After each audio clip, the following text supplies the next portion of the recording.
देश भर से तमाम लोगों के द्वारा लगातार सवाल पूछे जा रहे हैं और लगातार सवालों के जवाब दिए जा रहे हैं।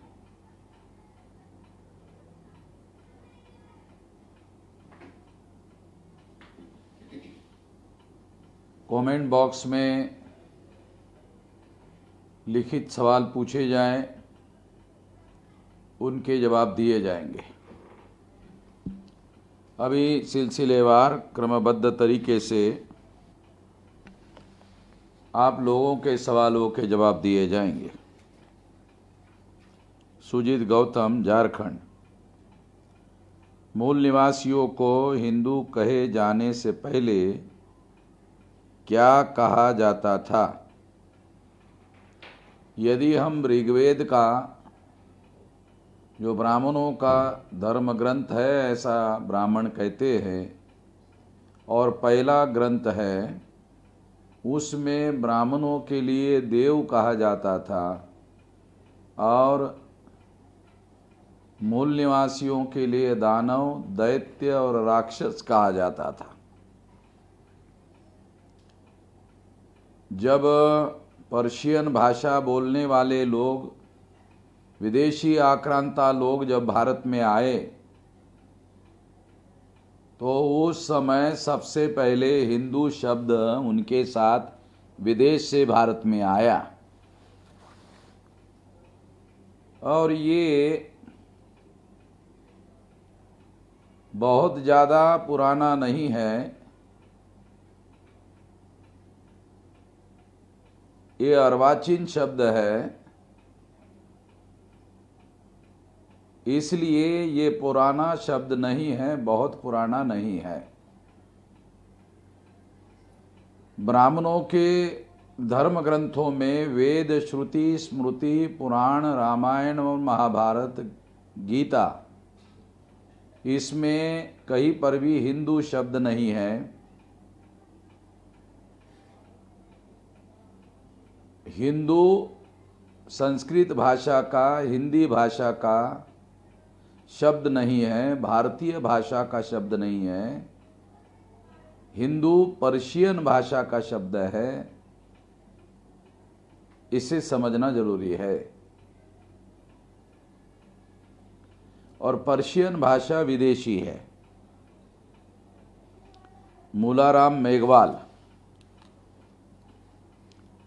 ब्राह्मणों ने अपने आप को 3 वर्णों में, ब्राह्मण, क्षत्रिय और वैश्य में क्यों बांटा?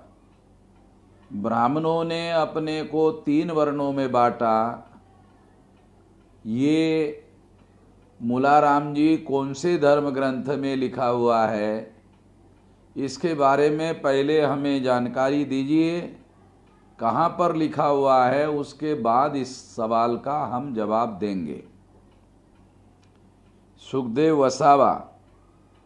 ऐसी क्या जरूरत पड़ गई थी कि इंदिरा गांधी को स्वर्ण मंदिर लूटना पड़ा? स्वर्ण मंदिर लूटने के लिए इंदिरा गांधी ने आक्रमण नहीं किया था। वहाँ पर मिलिट्री का जो एक्शन इंदिरा गांधी ने किया था 84 में, उसके पीछे 84 का जो अक्टूबर-नवंबर में चुनाव होने वाला था लोकसभा का, उस चुनाव जीतने का लक्ष्य था ताकि हिंदू मुसलमान का ध्रुवीकरण कराया जा सके, हिंदू सिखों का ध्रुवीकरण कराया जा सके और धर्म के आधार पर हिंदुओं का ध्रुवीकरण करके वोट जीता जा सके। इसके लिए ये किया गया था और ज़्यादा से ज़्यादा ये वोट लूटने का कार्यक्रम था। नीरज कुमार चंद्रा, बरौर, कानपुर देहात। सर, मेरा सवाल है कि जो हमारे क्रांतिकारी साथी बहुजन समाज के हक अधिकार की लड़ाई लड़ रहे हैं, चाहे वह किसी संगठन के हो, मनुवादी लोग उन क्रांतिकारी साथियों को साजिश के तहत एक एक करके मारने का काम निरंतर कर रहे हैं, जबकि हम बहुजन संविधान के दायरे में रहकर लड़ाई लड़ते हैं और ब्राह्मण गैर संवैधानिक तरीके से हम लोगों पर अत्याचार कर रहे हैं। हम लोग कब तक संविधान के दायरे में रहकर अत्याचार सह करते रहेंगे, इससे मैं बहुत आहत हूँ। कृपया मार्गदर्शन करें। आप हिंसा का सहारा लेकर कोई काम करना चाहते हैं तो आपको किसने रोका? आपको जो उचित रास्ता लगता है वो करिए। हम लोग हिंसा का सहारा लेकर कोई काम नहीं करेंगे।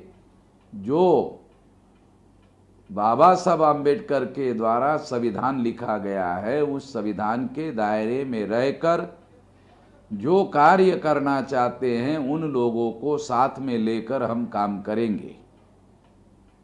जिनको नहीं करना है उनको जो रास्ता ठीक लगता है वो करें।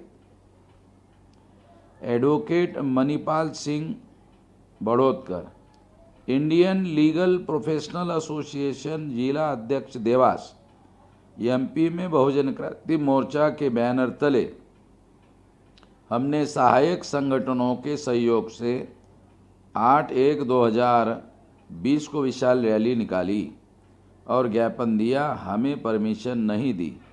संगठन के निर्देश पर रैली की, लेकिन धारा 188 के तहत एफआईआर मेरे और 3 अन्य हमारे साथियों के विरुद्ध भी की गई। उक्त एफआईआर को खारिज करने के लिए राजकुमार थोरात ने कहा था, मैं पूरे एमपी के लिए जबलपुर हाईकोर्ट में याचिका दायर करूंगा, लेकिन आज तक नहीं की। बात भी नहीं करते हैं, फ़ोन काट देते हैं। आपको पिछले वीडियो में सवाल किया था, लेकिन आज तक भी कोई बात नहीं हुई है। क्या राजकुमार जी झांसा मारते रहते हैं? अगर आपके ऊपर 188 के तहत कोई एफआईआर दाखिल हुई है तो एफआईआर की कॉपी सचिवालय पुनः भेज दीजिए। संगठन के लेवल पर आवश्यक कार्रवाई की जाएगी। राजकुमार थोरात करते हैं नहीं करते हैं उनको छोड़ दीजिए, हम अपने लेवल पर कार्रवाई करेंगे।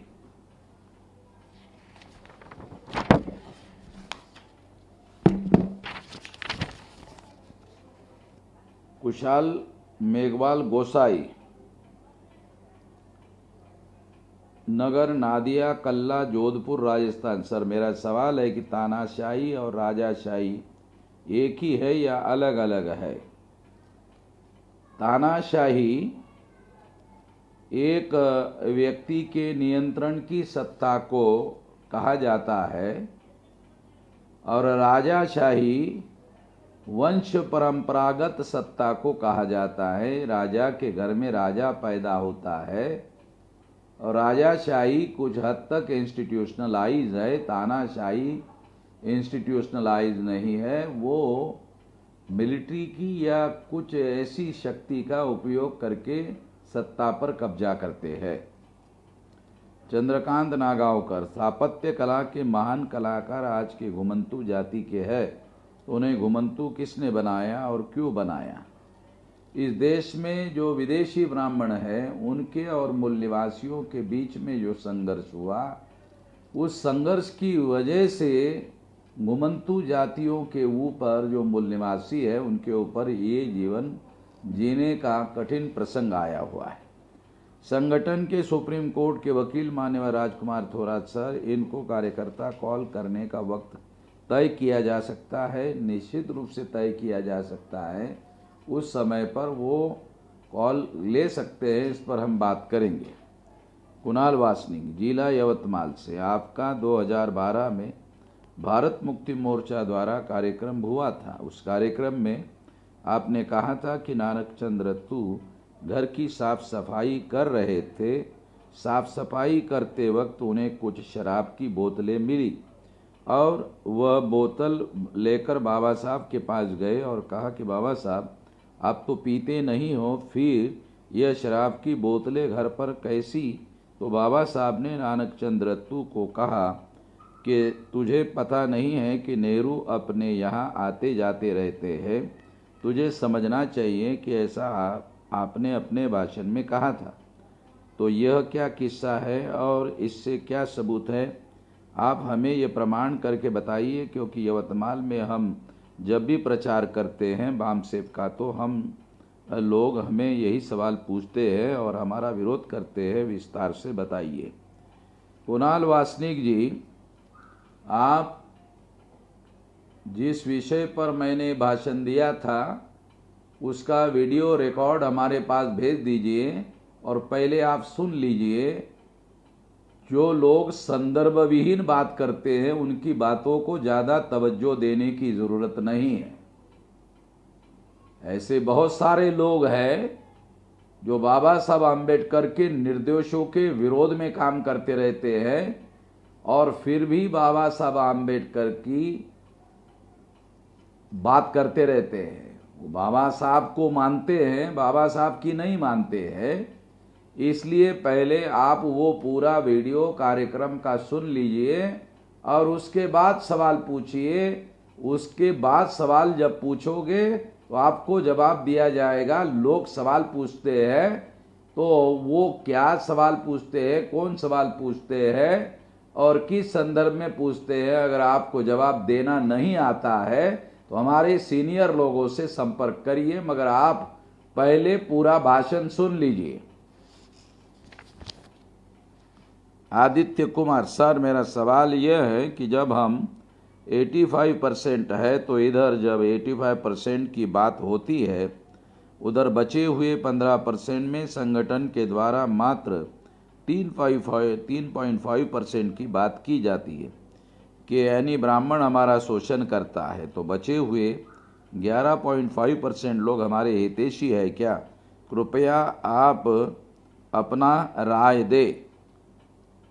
हम लोग ये लड़ाई लड़ रहे हैं और लड़ाई लड़ते वक्त ये ध्यान रखना बहुत ज़रूरी है कि जो वास्तविक दुश्मन है उस दुश्मन को दुश्मन कहा जाए, उसका प्रचार किया जाए।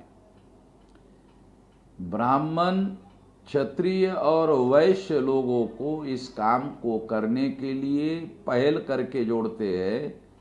इसलिए ब्राह्मण पहल करके जोड़ने का काम करता है, क्षत्रिय और वैश्य पहल करके ये काम नहीं करते हैं। इसलिए वो साइलेंट सपोर्टर है और पहल करके काम करने वाला काम ब्राह्मण करते हैं।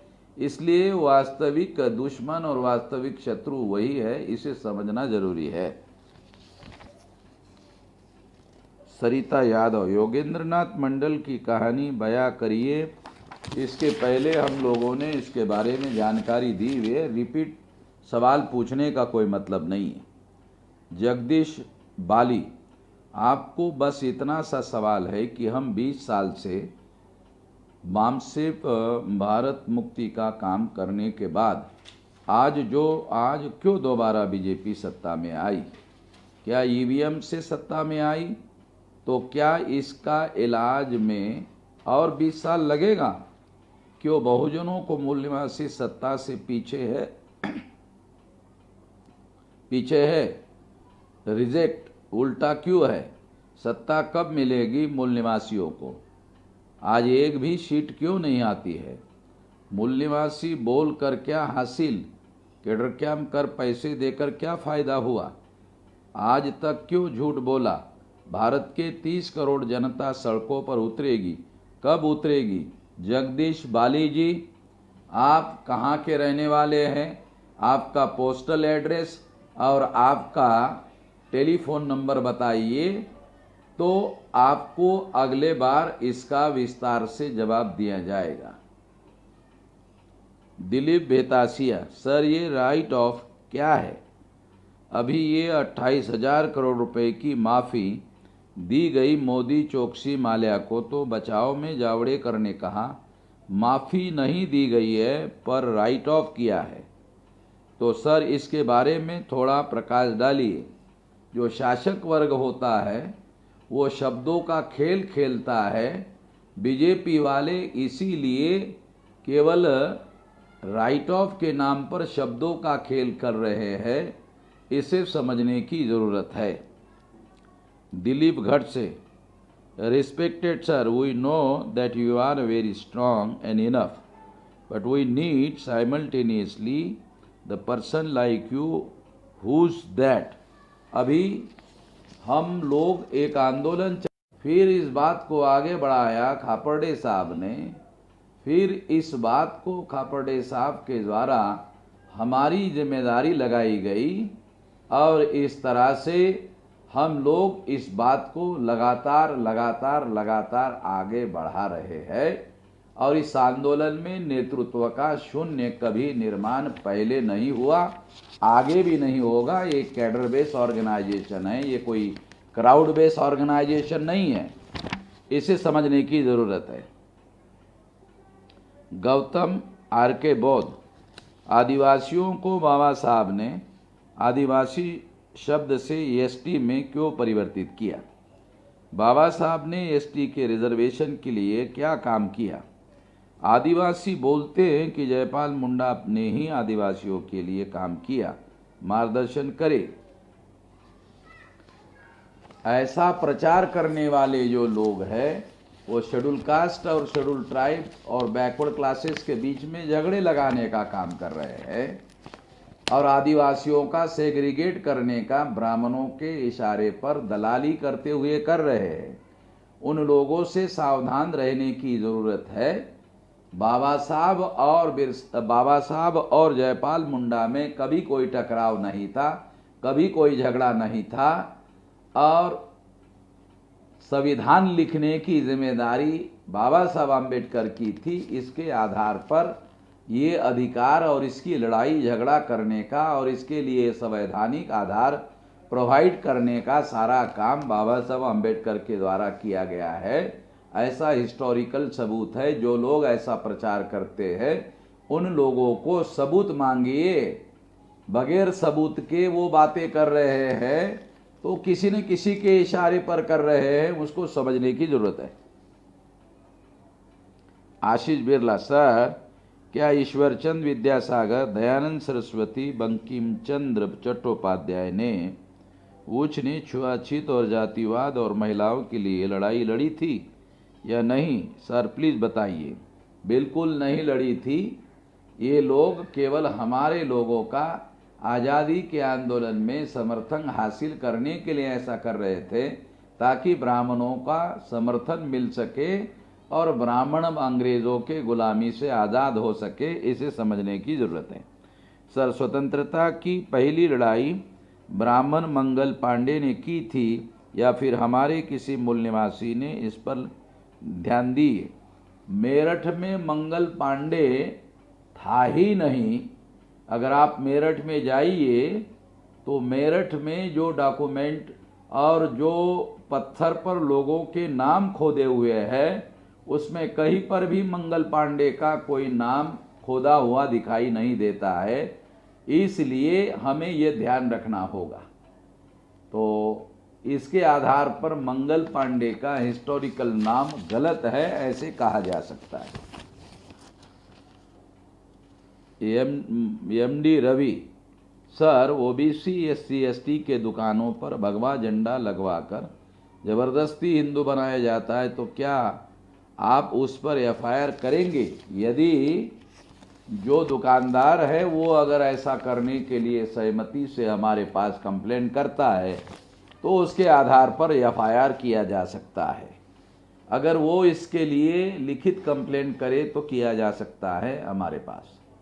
विकास डी, सर जी ब्राह्मणों ने बुद्धिज़्म खत्म करके सारे बुद्ध विहार पर कब्जा कर लिए और हिंदूकरण किया, लेकिन आम लोग जो बुद्धिस्ट थे वो क्यों इन हिंदूकरण के मंदिर में जाने लगे? इसका जवाब दीजिए प्लीज। विकास डी, ब्राह्मणों ने बुद्धिज़्म के बुद्ध विहारों पर कब्जा किया और कब्जा करने के बाद में आज भी बहुत सारे बड़े बड़े मंदिर हैं, उनके गर्भगृह में बुद्ध की ही मूर्ति है। उन विहारों पर ब्राह्मणों ने कब्जा कर लिया और जिन विहारों में बुद्धिस्ट लोगों को जाने की इजाज़त थी वो लोग बुद्ध विहार समझकर परंपरा से जाते रहे।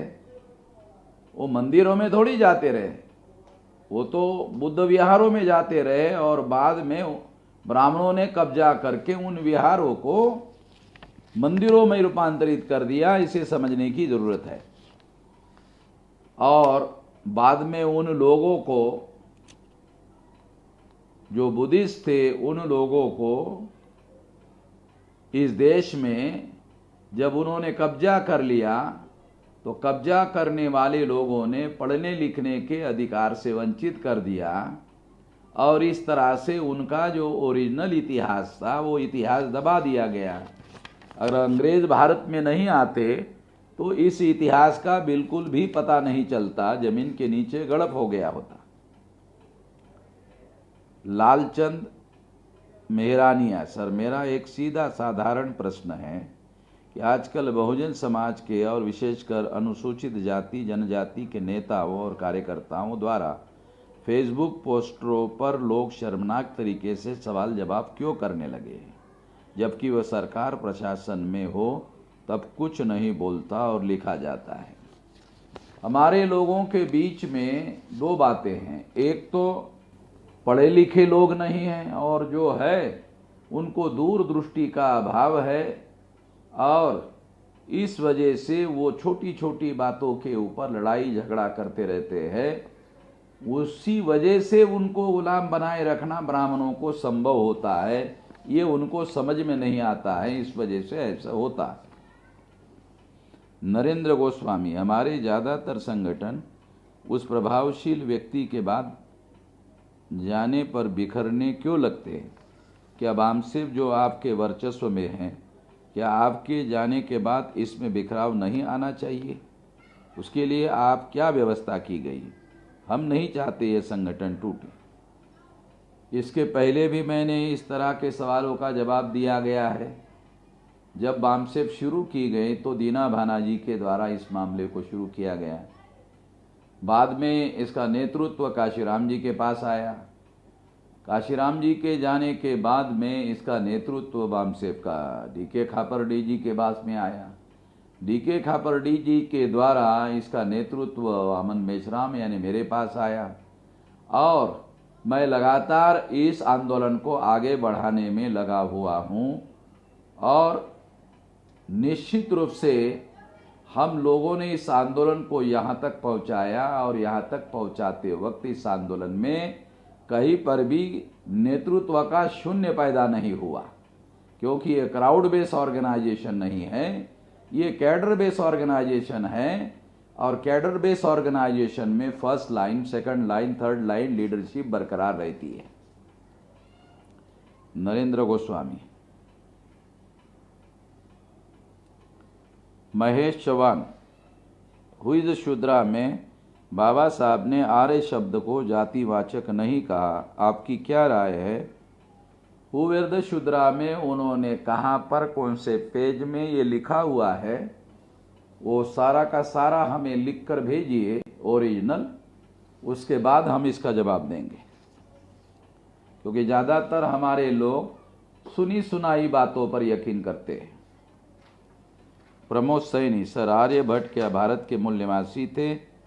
अगर भट्ट शब्द का अर्थ ब्राह्मण होता है तो ब्राह्मण का डीएनए विदेशी है और इसलिए कोई भी ब्राह्मण भारतीय नहीं है, वो विदेश से आया है, आक्रमणकारी है, हिंसक है। इसके सारे सबूत दुनिया लेवल पर उपलब्ध है। मंतू पटेल, बिहार से जिला पूर्वी चंपारण से हूँ। मेरा प्रश्न है, बहुत लोगों का कहना है कि सिद्धार्थ गौतम क्षत्रिय थे और हिंदू धर्म को मानते थे, क्या ये बात सच है, सत्य है? हम उन लोगों को समझाते हैं कि उस समय हिंदू धर्म का नामो निशान भी नहीं था, फिर भी उन लोगों को समझ में नहीं आता है, कृपया मार्गदर्शन करें। पहले जो बात हमें समझना होगा, वैदिक धर्म जिसको कहा जाता है उसमें 4 वर्णों की व्यवस्था थी, ब्राह्मण, क्षत्रिय, वैश्य, शूद्र। इसको बनाने का काम ब्राह्मण विदेशियों ने बनाया था और हमारे लोगों ने उसको स्वीकार किया, ऐसा दिखाई नहीं देता।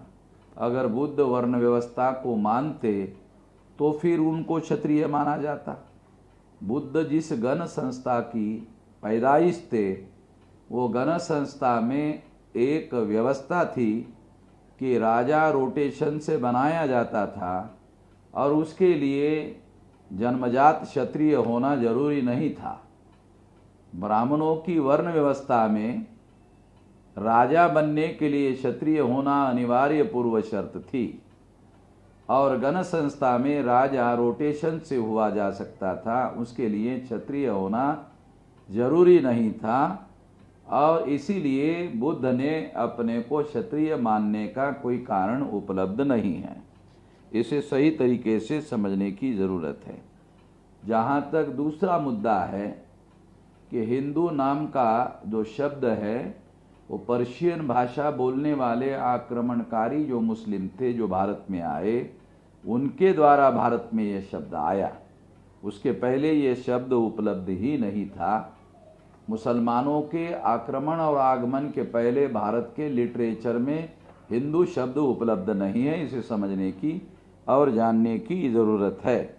आपको खुद सीनियर बामसेब के कार्यकर्ताओं से सही तरीके से जानने की, समझने की और मदद लेने की ज़रूरत है अगर किसी को समझाना है तो।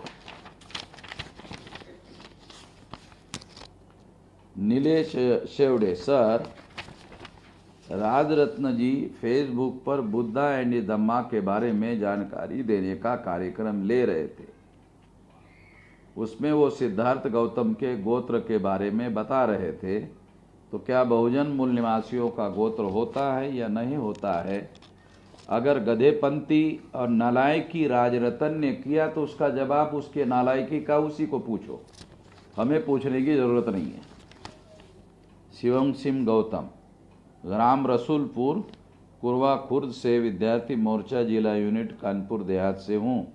हमारा सवाल है सर, जैसे हम लोग कैडर करते हैं और SC ST OBC और माइनॉरिटी समाज में जन्मे अपने महान पुरुषों के विचारधारा को बताने का काम करते हैं, तो ब्राह्मण व्यवस्था के लोग मारने की धमकी देते हैं और संगठन में न काम करने के लिए बोलते हैं। तो सर मार्गदर्शन करें कि हम लोगों को गांधी जैसे या सर उधम सिंह जी का नियम अपनाना चाहिए। हमें संगठित रूप से इस काम को करना चाहिए और संगठित रूप से संविधान के दायरे में रहकर काम करो। जो लोग गैर कानूनी तरीके से काम कर रहे हैं उसके खिलाफ कानूनी कार्रवाई की जा सकती है। हमारे पास सारे सबूतों के पास लिख कर दे दो, हम कानूनी कार्रवाई करेंगे। श्रीकांत सरवदे, भारतीय बेरोजगार मोर्चा महासचिव, सोशल मीडिया, महाराष्ट्र। सर, मेरा छोटा नया बिजनेस था लेकिन लॉकडाउन की वजह से मेरा सारा बिजनेस चौपट हो गया है।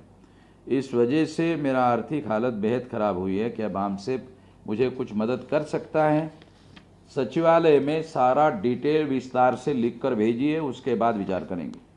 अविनाश पगारे, सर लॉकडाउन के दौरान सब्जी विक्रेता, फल विक्रेता, डिलीवरी बॉयज़ आदि को उनका नाम पूछकर खरीद फरोख्त किए जाने के कई मामले सामने आए हैं और यदि बिक्री करने वाला मुसलमान होता है तो बहिष्कार किया जाता है। ऐसी घटना को किस तरह से रोका जा सकता है? इसके अगर आपके पास कोई डॉक्यूमेंट्री सबूत है और किसी फल विक्रेता को सब्जी विक्रेता के साथ ऐसा कोई अनुभव हुआ है तो उनसे एफिडेविट लिखवा कर हमारे पास भेजिए। हम लोग इस पर सुप्रीम कोर्ट में केस दायर करने वाले हैं। प्रफुल्ल कुमार जेना, ओडिशा, कटक, सर हम लोगों को समझाते हैं कि बीजेपी और कांग्रेस दोनों ब्राह्मणों की पार्टी है, उनसे वोट न दे। लोग पूछते हैं कि बीजेपी और कांग्रेस ही दोनों पार्टी है, हम और किसको अपना वोट दे, बताइए। ये प्रफुल्ल कुमार जेना जी, ये आपके द्वारा लोगों को जागृत ना करने का नतीजा है। इसकी वजह से ये समस्या पैदा होती है। जब आप जागृत करोगे तो ये समस्या का समाधान हो जाएगा। दिलीप गढ़ से, संविधान बदला जा सकता है क्या? संविधान बदलने का संविधान में कोई प्रावधान नहीं है। आर्टिकल्स में कुछ अमेंडमेंट किया जा सकता है, बदलने का कोई प्रावधान नहीं है। वीरेंद्र मौर्य, जिला भदोही, उत्तर प्रदेश। सर मेरा सवाल यह है कि भारत में पहले बौद्ध धर्म था या हिंदू धर्म ब्राह्मण लोग कहते हैं। भारत में हिंदू धर्म था, उसके बाद बौद्ध धर्म बना। क्या यह बात सही है? कृपया इसके बारे में बताइए कि हिंदू धर्म कब बनाया गया। हिंदू धर्म कभी भी नहीं था। ब्राह्मणों का जो धर्म है वो वर्ण धर्म है। वर्ण धर्म में ब्राह्मण का एक धर्म है, क्षत्रिय का एक धर्म है, वैश्य का एक धर्म है और शूद्र का सेवा करने का त्रैवर्णिकों का एक धर्म है। तो हिंदू नाम का कोई धर्म नहीं है। जब आक्रमणकारी मुसलमान भारत में आए तो उनके साथ हिंदू शब्द आया, पर्शियन भाषा का शब्द है। तो ब्राह्मणों ने ये सोचा कि इस शब्द का उपयोग करने से ब्राह्मणों के नेतृत्व में बहुसंख्यक लोगों को इकट्ठा करके वोट हासिल किए जा सकते हैं। तो दावपेच के तहत ब्राह्मणों ने प्रचार के लिए हिंदू शब्द ग्रहण किया हुआ है। ये केवल दावपेच है, अन्यथा ऐसा कोई शब्द उपलब्ध नहीं है। वीरेंद्र रजक, जंदाहा वैशाली के निवासी हूँ। मेरे वोट देकर सरपंच बना और हमारा जमी दाखिल कर लिया तो मारपीट कर पूरा परिवार को घायल कर केस दर्ज करा दिया। इंचार्ज सरपंच से मिला हुआ है, हम लोगों का सुनता नहीं है। कृपया मार्गदर्शन करें। सारे डॉक्यूमेंट्री एविडेंस के आधार पर हमारे पास लिखकर भेजिए, इस पर आवश्यक कार्रवाई करेंगे।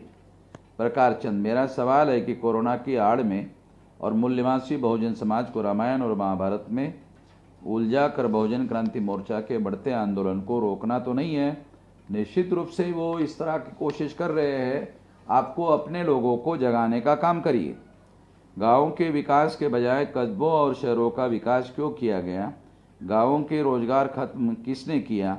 गाँव के निचले तबकों को शहरों तक कौन लेकर गया? गाँवों का विकास होना जरूरी है, मगर बाबा साहब आम्बेडकर कहते हैं कि ज़्यादा विकास करने के लिए अगर आप आगे बढ़ना चाहते हैं तो शहरों के तहत चलो। शहर की ओर ये कार्यक्रम भी चलाया गया था। तो ज़्यादा विकास करने के लिए शहर का रास्ता नापना चाहिए। उत्तम सोनकामड़े, पुणे। सर, कोर्ट में आरोपी को गीता की कसम दी जाती है, क्या ये संविधान के दायरे में है? जो ब्राह्मणों का धर्म मानते हैं उनके लिए संविधान के दायरे में है। जो अलग अलग धर्म को मानने वाले लोग हैं उनके लिए अलग अलग धर्म ग्रंथ पर शपथ के लिए अगर मुसलमान है तो वो कुरान मांग सकता है, बुद्धिस्ट है तो धम्मपद मांग सकता है, सिख है तो गुरु ग्रंथ साहब मांग सकता है, और कानून में ऐसी व्यवस्था है। पुष्पेंद्र, भोगिनीपुर। भारतीय विद्यार्थी मोर्चा, जिला यूनिट, कानपुर देहात। सर, हमारा सवाल है कि जिन विश्वविद्यालय में मनुस्मृति पढ़ाया जा रहा है उसका क्या मतलब समझा जाए। और सर, मैं बताना चाहता हूं कि 2020 की बीए सेकंड ईयर की परीक्षा में एक प्रश्न पूछा गया कि मनु महाराज का इस देश में क्या योगदान था। तो सर, ऐसे दुष्ट इंसान का इस देश में क्या योगदान हो सकता है? कृपया मार्गदर्शन करें। कहाँ पर कौन से यूनिवर्सिटी में मनुस्मृति पढ़ाई जाती है उसके बारे में हम लोगों को डॉक्यूमेंट्री एविडेंस के साथ पहले एविडेंस दीजिए, उसके बाद ही इस सवाल का जवाब दिया जाएगा। राहुल कुमार, दुडिया, मऊ, कानपुर देहात से। मेरा सवाल है कि मैं पिछड़ी जाति का हूँ। लोगों को गांव में छोटे छोटे प्रोग्राम करके जागृत करता हूँ। बहुजन समाज के महापुरुषों की विचारधारा के बारे में बोलता हूँ, अंधविश्वास के बारे में बोलता हूँ। मनोवादी लोग विरोध भी करते हैं। क्या बोलने में कोई समस्या हो सकती है? निश्चित रूप से जब आप ब्राह्मणवाद के विरोध में बोलते हैं तो केवल इतने बारे में बोलिए, वर्ण व्यवस्था के विरोध में बोलिए, जाति व्यवस्था के विरोध में बोलिए, अस्पृश्यता के विरोध में बोलिए, शूद्रत्व ओबीसी के ऊपर थोपा इसके बारे में बोलिए, महिलाओं को दास बनाया इसके बारे में बोलिए, नोमैडिक ट्राइब को बहिष्कृत किया इसके बारे में बोलिए, आदिवासियों को जंगलों में रहने के लिए सेग्रीगेट किया इसके विरोध में बोलिए। आपको कोई समस्या नहीं होगी। आपके लोग आपके साथ जुड़ेंगे, आपका संगठन मजबूत होगा।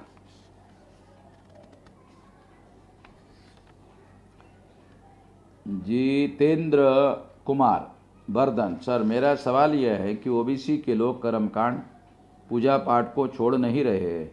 क्या ओबीसी के लोग ब्राह्मण के गुलामी को करने के स्वीकार कर रहे हैं? हम लोगों को ब्राह्मण के मानसिक गुलामी से ओबीसी को कैसे जगाया जाए।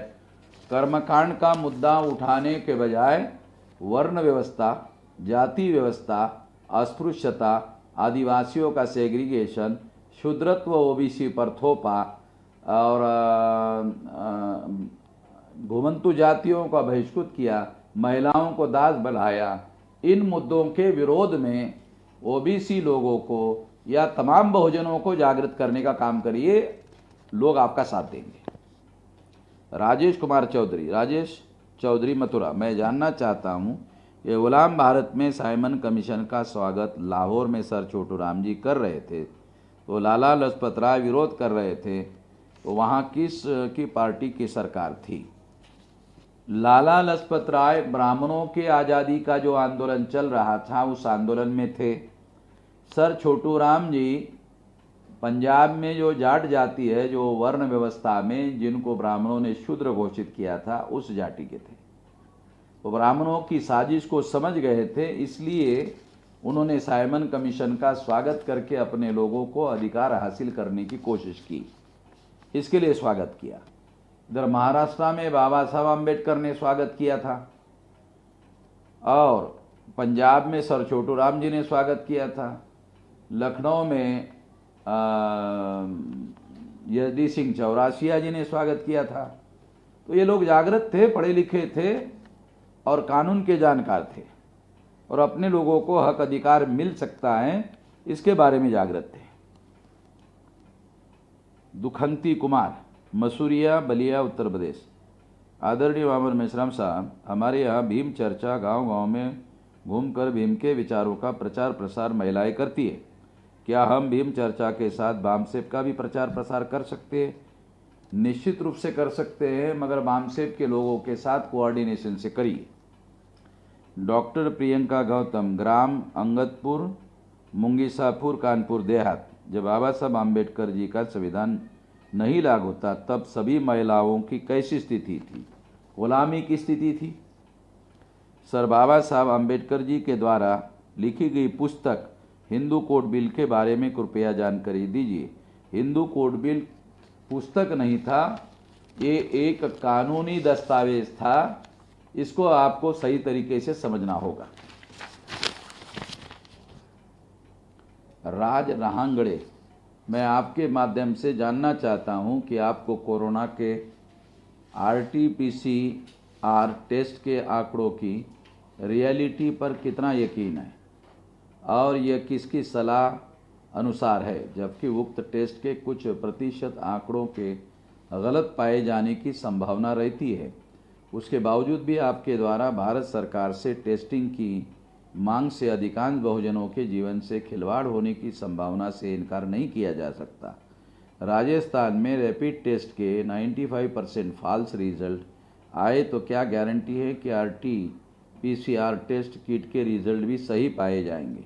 जानकारी में आ रहा है कि मरीजों के ऊपर ड्रग ट्रायल किया जा रहा है। ये जो कोरोना का टेस्ट का मामला हम लोग उठा रहे हैं क्योंकि केवल लॉकडाउन किया जा रहा है और शरीर में अगर कोरोना का प्रभाव है और टेस्ट नहीं हुआ